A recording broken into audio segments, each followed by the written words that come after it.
So hi everybody, we're back for our second Talk About It Tuesdays, and today I am delighted to introduce you to Lee Oughton.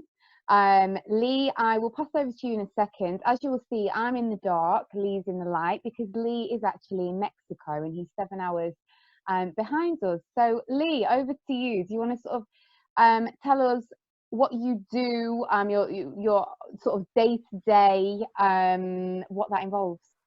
Absolutely, Huda. So firstly, thank you so much for the invitation, and hello to all of the audience and all the viewers out there. My name is Lee Oughton. I am the COO and managing partner of Fortress Risk Management based here in Mexico.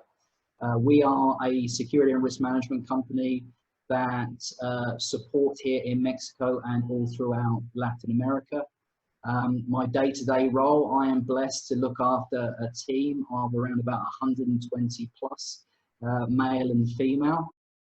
When I left Halliburton, Iraq, I then went out to the US. Oh yeah, you said. And then I was the manager of executive protection for Halliburton for about 3 years. Yeah. I then went into consultancy. Yeah. And then I ended up going back to Iraq because a friend of mine who was an Iraqi bought a security company. And he said, "Hey Lee, can you come and be the general manager and help me set this up?" So I went out there for a year or so, helped him get that on the right path. Just wanted to go back. When you said just before you went, you went back to Iraq and you were doing some consultancy. Correct. What consultancy were you doing? Because one thing that some people ask me is they're thinking of doing this course because they want to become a consultant. But sure. I'm like, what do you want to consult on? To who? So I think it's interesting for people to understand what you were consulting on and to what kind of businesses. Right. So the best way that I can frame this is, if you take Lee that was on your show last time, he's currently, I think, in his last unit of his CSMP. Yeah. Okay. So I did that myself. I've done that as well. So you've done it yourself. So for me, basis is always the security risk analysis. Yeah. So as a consultant, if I'm a freelance consultant and I get approached by any enterprise, any organization, that is where I'm going to press to start with. Yeah. Because I feel if you don't do that as a benchmark, then you're going to go backwards. Because if you then ask me to come in and do you a design basis threat, okay, or look at your CCTV system. Yeah. Well, what about your CCTV policy? What's the processes? What's the procedures? Yeah. And then we can then go all the way out to access management. What do your guards do? Yeah. So how do you get the building? How do you control that? So you have successfully moved countries, a number of times. Was that, if you hadn't have been in the military and had that experience of being abroad? Yeah. Do you still think you would have, because it takes guts to move, to up and move, whether you're in a company, so it's a bit more of it feels a bit safer, or whether you just, you've been offered a completely new job opportunity, and so it's a bit more of a risk to go there.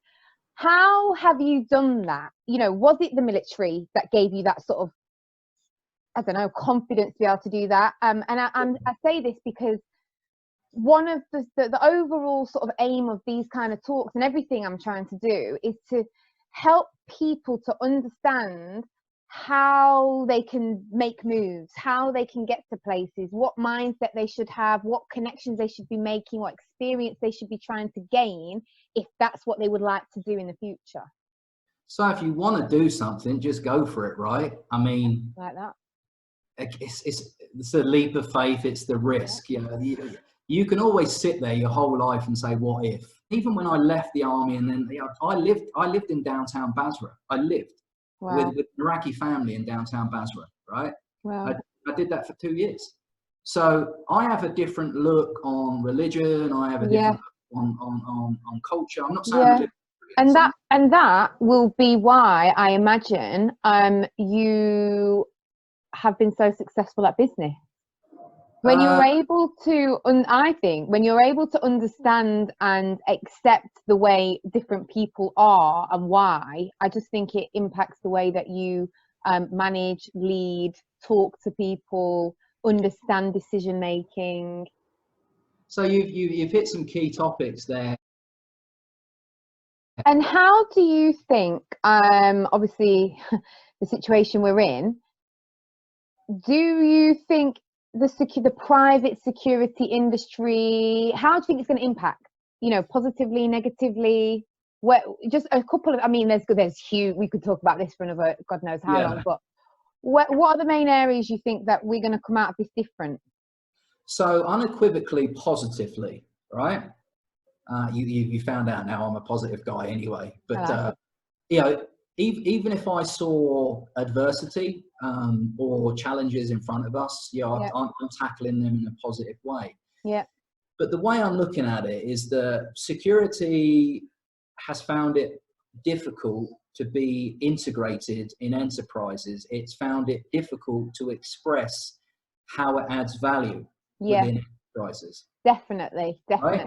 But if you look at business resilience, business continuity right now that are suffering, I question if you had a more robust security program, I potentially think a lot of companies could have avoided closure, could have avoided layoffs.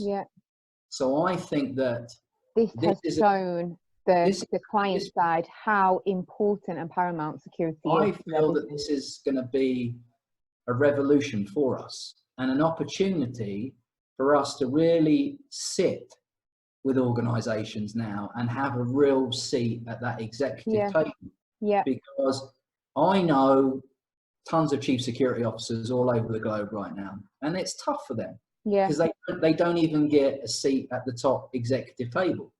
Whereas one of their peers may do.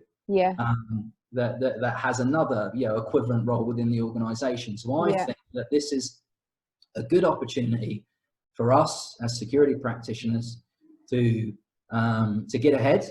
And so have you still got boots on the ground sort of out? Yeah, absolutely. And we have to. I mean, and that's the part of our business. But again, within those boots and on the ground, they're practicing social distancing, hand sanitize, in the vehicles, always cleaning the vehicles, So we're taking all of the relevant precautions, medical training as well.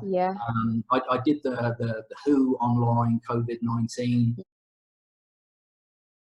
There is a career, and if they genuinely want to be passionate about it, they genuinely want to invest in themselves, there are employers like me that will invest in them. So and how do they find employees like you? For example, in the UK, we have thousands of security firms, and if you go on any of their web pages, their websites, they all say they are the greatest, they do X, Y, Z. How do they find the companies that is right for them? How I mean, there's no one answer to this, but I suppose one tip on how to go about trying to find an organization that you might fit into. So this is what I'll always do. Email me, call me, you tell me where you live, and I'll put you in front of the right people and introduce you to the people that really care. So again, networks. So again, Absolutely. What we're saying is it's all about the more people you know, even if they can't help, if you build relationships with people, there's somebody that knows somebody that knows somebody that knows somebody, I suppose. I'm sorry to sound cliched and cheesy, but it's not what you know, it's who you know. Completely agree. And I imagine even going back to how you transitioned from the military into private security, you said someone got in contact with you and offered that to you. There's always someone that helps. And again, to use a few phrases that are picked up and knowledgeable parts along the way is, never forget those people. Very good point.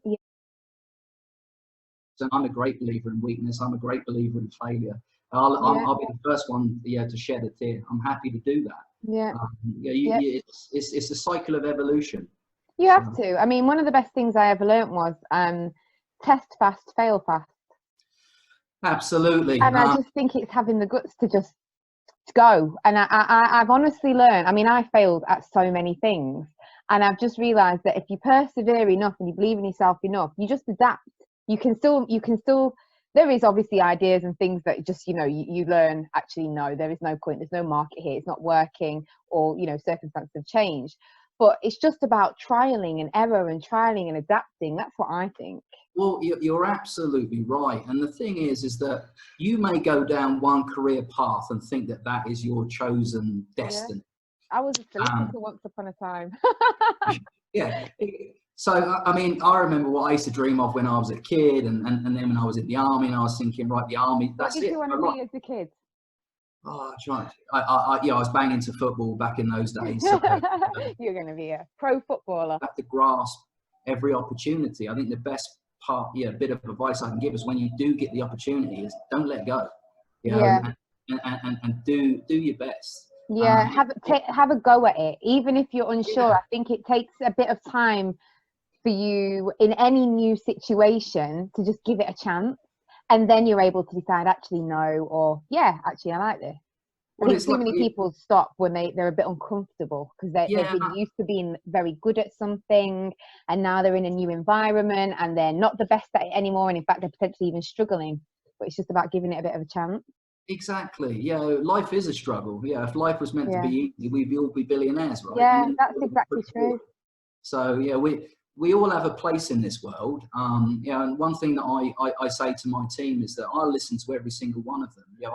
We sit down every morning, and have team meetings, and even now in this time, it's my job to get in that WhatsApp group that we have and empower them every day to give them an inspirational speech, whether it's a voice message or just a typed message. You do that every day? Every single day. Everything is possible, but I just want to try and help people set out. So this is where this guy started and went here, and these are the steps they did it. This is where this lady was, and now she's there. How did she get there? And just help people to unravel. Like when I spoke about consultancy, there's so many terms that people would just say, they'll just nod their heads when people are saying, I did this, I did that, because they're almost too embarrassed, or they feel like they'll look silly if they don't question, what do you mean by that? And I think that's what I try and break it down. Always ask questions. It's like you asked me what a GSOC was. Ask me, even if you knew it, but you wanted the audience to know it. You have to ask. We have a 24/7 GSOC. In that is what's a GSOC? I don't know what GSOC is. Global Security Operations Center. Okay. I've had such a positive experience. It's why I'm still here. And it's why I'm doing this. Sometimes I sit and I think, well, I'm not so much anymore, but for a while, I had this legal background, this recruitment background, this kind of marketing, sales, then got into security, and I thought, where am I going with any of this? Yeah. And it goes back to that point of, you just keep going, and eventually, if you just keep pushing, pieces do come together. And some people are lucky that it happens for them much earlier, and other people get way more experiences, and you feel like you're unlucky because you haven't found your place, but actually you're just building so many more blocks, and then it all comes together. That's it. Thank you so much, Lee. Honestly, I'm so grateful for you reaching out and the conversation. Never doubt yourself. Always stand by what you know. Yeah. And just do your best. And always I like the fact that you're always smiling. That's another thing that will take you a long way in this industry. If you always wear a positive mantra and a smile, believe you me, you'll go a long way. Thank you, Lee. Hey, my pleasure. Anytime.